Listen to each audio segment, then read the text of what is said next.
When you're putting together homebrew one-shots like I have and that I'm running on Start Playing, link in my link tree, there's something you need to consider, and that's the setting.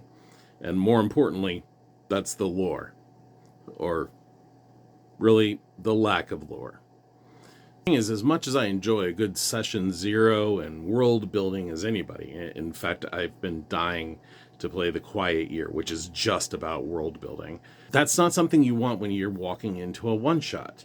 This is something you're going to spend a couple hours doing, you're going to be involved with, but trying to memorize which kingdom is at war with which one and which baron has slighted which duke and so on is just, it's a lot, especially when you don't have a lot of time.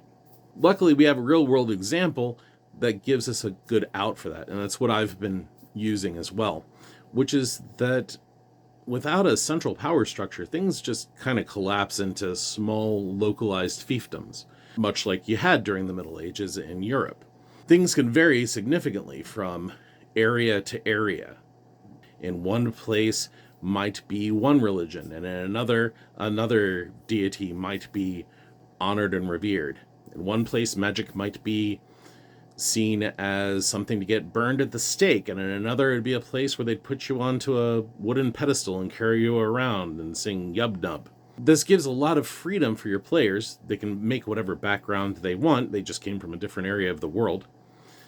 And it also means that players don't have to memorize much of anything. They need to know their character's backstory, but they don't need to know everything else. They get to explore it along with you. I think that provides two good things for both you and your players. It allows for the improv and discovery of what's going on in this world, but it additionally means that with just a few sentences of generic fantasy setting without elves and no obviously magical races, low magic like in Lord of the Rings or The Witcher, you have suddenly got most of what you need. That's my solution. There's plenty of others that you could do, but just something where there's not a lot of lore, somebody with a basic understanding of fantasy tropes, who's read some fantasy, can walk in and know what's going on at least fairly well, is really key to having a successful session that allows your characters to roleplay instead of wondering whether or not they're breaking the rules of your world.